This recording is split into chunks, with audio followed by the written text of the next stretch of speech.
I've never told this story to anyone, not because I don't want to, but because every time I try, I stop halfway through. Because I realize that, spoken out loud, it sounds made up. And I know it isn't.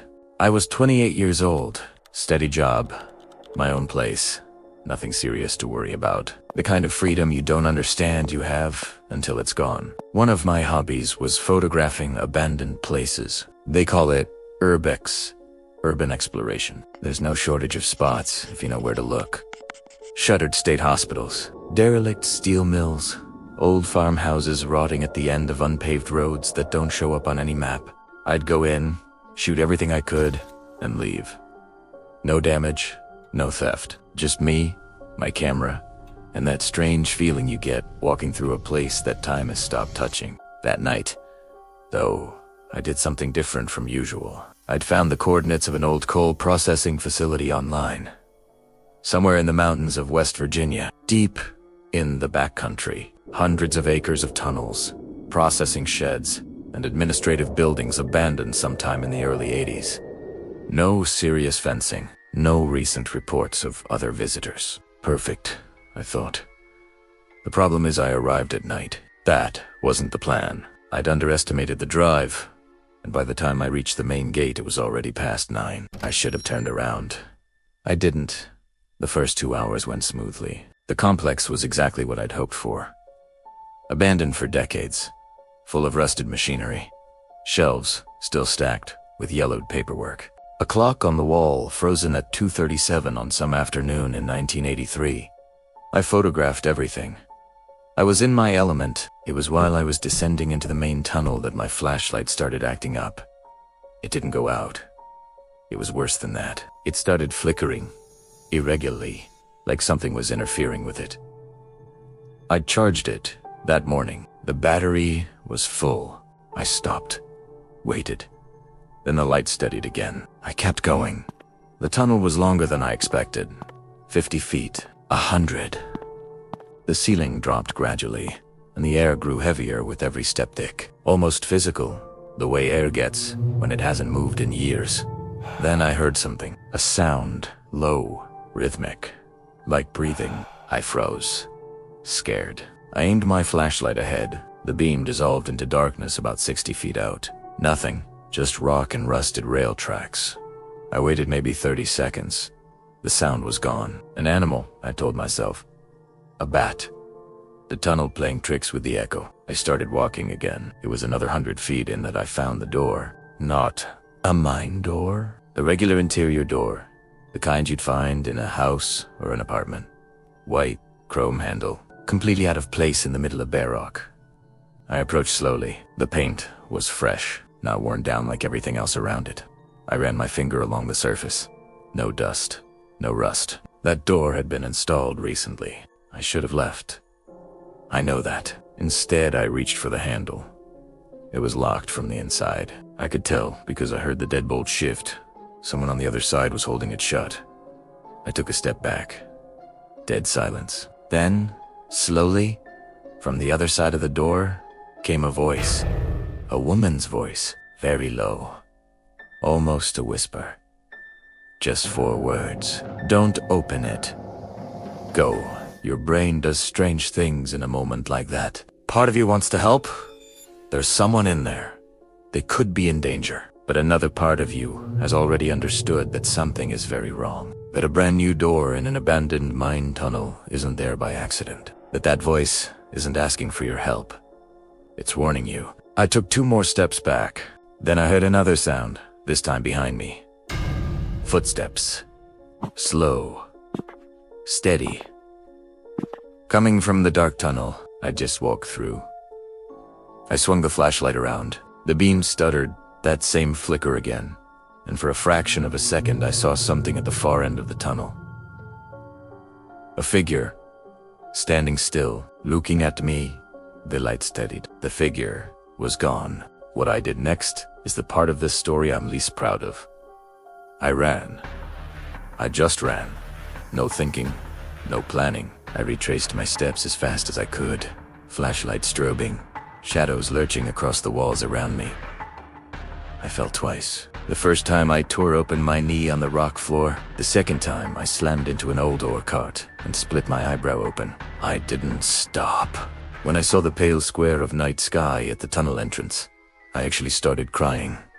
I'm not embarrassed about it. It was pure adrenaline leaving my body. I was outside before I even consciously decided to be.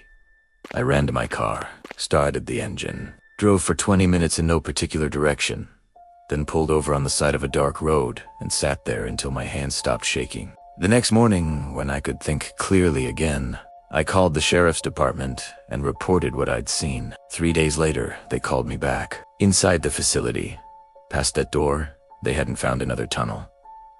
They'd found a room with a cot, a camp stove, and enough canned food to last weeks. Someone had been living in there, or keeping someone in there. They wouldn't tell me anything else. Active investigation, they said. I never found out what they actually discovered in that room. I never found out who the woman on the other side of that door was. I never found out whether the figure I saw at the end of the tunnel was real, or whether my mind was just collapsing under the weight of the moment. What I know is that she told me to go, and that if I hadn't listened, I'm not sure I'd be here telling you this. I've never gone into an abandoned building at night since, and whenever someone asks me why I stopped, I just tell them I grew up, got more careful. That's not entirely wrong. Elena Marsh was a freelance graphic designer based in Chicago. August 2019. She had taken 6 weeks off to work away from the city. Less noise, fresh air, quiet. She found the house on a niche rural rental site. A few photos, no reviews, a low price. She messaged the owner. They arranged a time to meet on arrival day. Dorothy Crane was around 70. Quiet, polite. She handed over the keys, explained how the well worked, where to leave the trash. Then, almost as an afterthought, she said one more thing. The basement door. Don't open it. The floor's given out down there. Old pipes. It's not safe. Then she got in her car and disappeared down the gravel driveway. Elena didn't find anything strange. It was normal for a farmhouse from the 50s. Old wood smell, a few dark pieces of furniture. The first night, she slept perfectly. The second night, something changed. The second night, Elena woke up at 3:10 a.m. A sound below her. From the ground floor, slow, heavy footsteps on the wooden kitchen floor. 3 steps. Pause. 3 steps. Pause. Then silence. She lay completely still in the dark for nearly 20 minutes. Nothing. The next morning she checked. Windows locked. Back door bolted from the inside with the deadbolt she had put on herself. No signs of forced entry. The brain, when it's scared, always finds an explanation. The house settling, an animal that got in. The wind. Elena convinced herself. She got back to work. The third night, same sounds. Same time. Exact same sequence. This time Elena grabbed her phone and recorded. The next morning she sent the file to her boyfriend Marcus in Chicago. He listened. 3 seconds of silence before he answered. Elena, those are human footsteps. And that same morning, there was something on the kitchen floor that hadn't been there the night before. In front of the basement door, a half circle of disturbed dust on the floor, like the door had been pushed open from the inside. Outward. She tried calling Dorothy. Voicemail. She called Marcus. He heard everything she said. He told her one thing. Get out of the house right now. Elena didn't leave. She grabbed a flashlight, opened the basement door, and looked down. The stairs creaked. Cold air rushed up. The smell of earth. The basement was small, roughly 13 by 13 feet.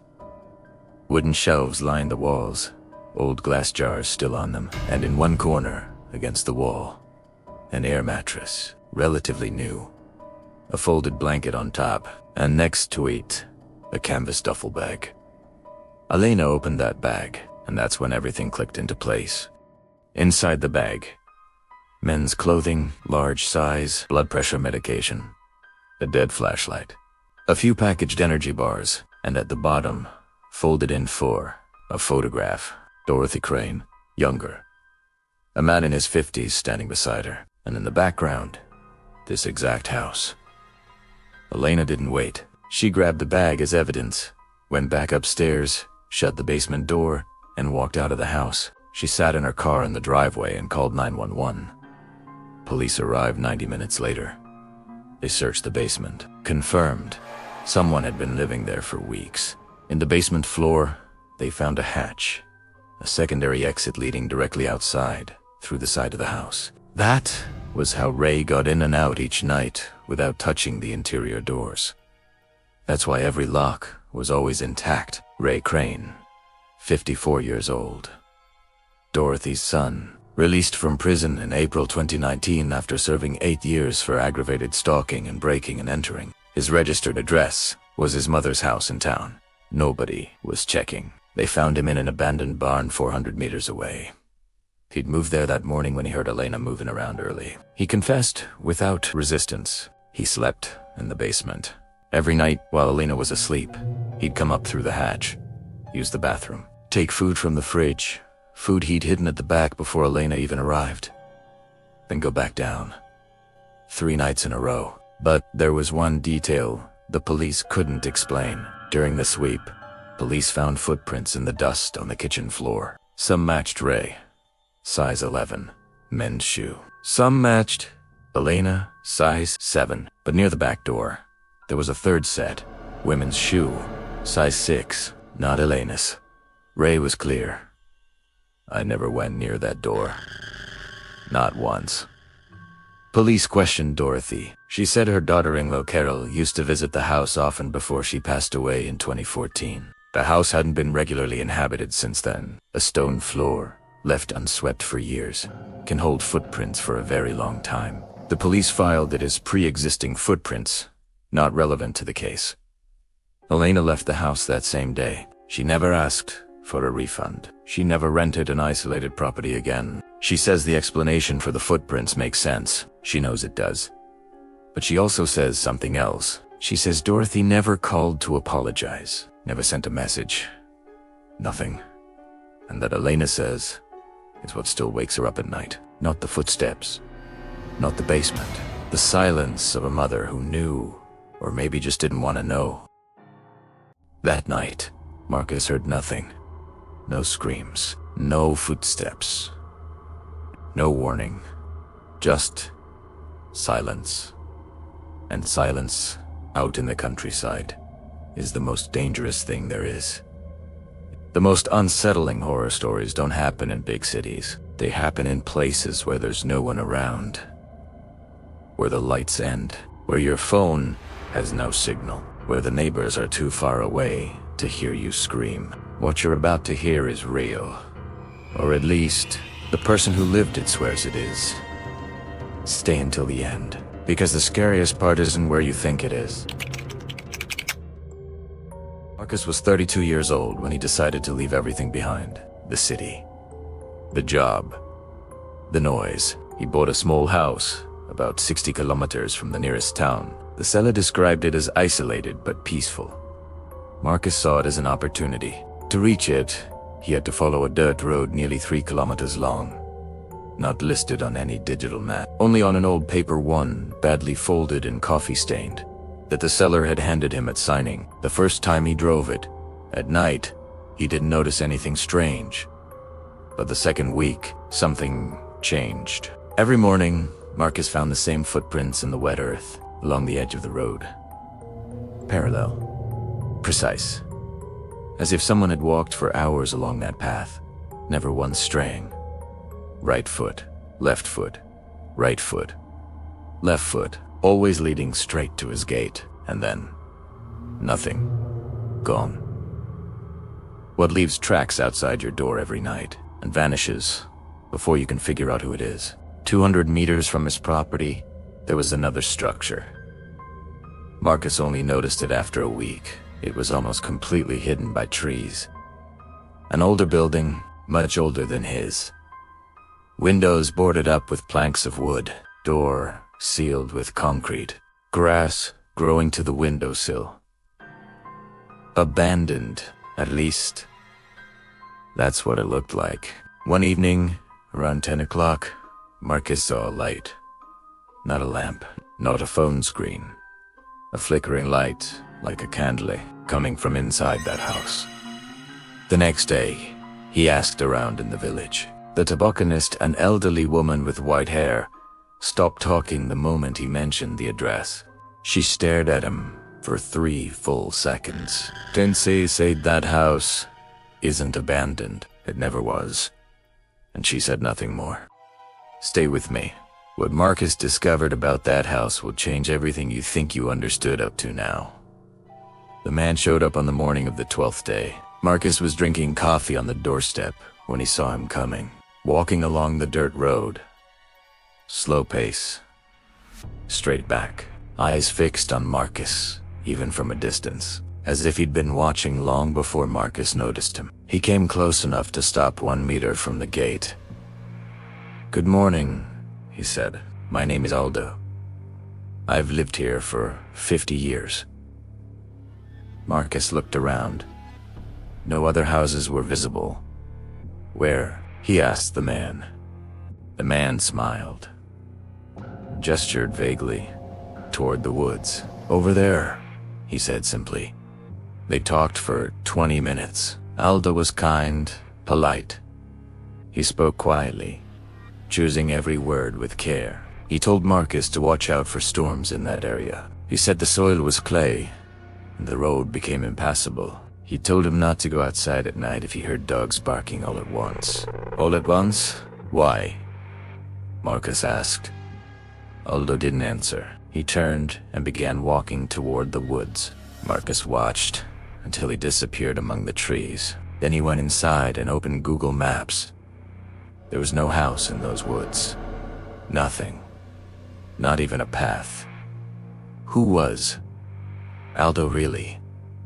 Where did he live? Keep watching. The answer is worse than anything you're imagining right now. On the 17th night, the dogs barked all at once, together. Marcus jolted awake at 2:42 a.m. He knew the exact time because he looked at the clock immediately. That was the first strange thing. He never looked at the clock when he woke up at night. That time, he did. As if something had compelled him to. From the bed, he could hear the dogs, at least 3, maybe 4, from different directions. A low, continuous chorus, not aggressive, almost rhythmic. Marcus stayed perfectly still for 5 minutes. Then he heard the footsteps, not on the driveway, not on the road, on the roof. Slow, heavy, one at a time. They walked from one end of the roof to the other for nearly 3 minutes. Then they stopped directly above his bedroom, and silence returned. Marcus didn't move until dawn. When he went outside with a flashlight, he inspected the roof from below. Nothing. No sign. No trace. The tiles were intact. On the driveway, though, were the usual footprints. The same as always. Precise. Parallel. But that morning they reached the front door. They didn't stop at the gate. They had come all the way inside the entrance hall, and then vanished. Marcus didn't sleep for 3 days. He began researching the property. He went to the council offices. He asked for the land registry records. Telly Bradian, the same person who had replaced the silent tobacconist, gave him a strange look when he mentioned the address. But this time, someone talked. She showed him a folder, black and white photographs, yellowed newspaper clippings. That house had been occupied by a family until 1987. 4 people. Then they disappeared. All 4 of them. In a single November night, the police concluded. Voluntary relocation. No bodies. No signs of violence. But their belongings were still there. The clothes. The dishes on the table. The coffee in the mocha pot. As if they had stepped out for 5 minutes and never come back.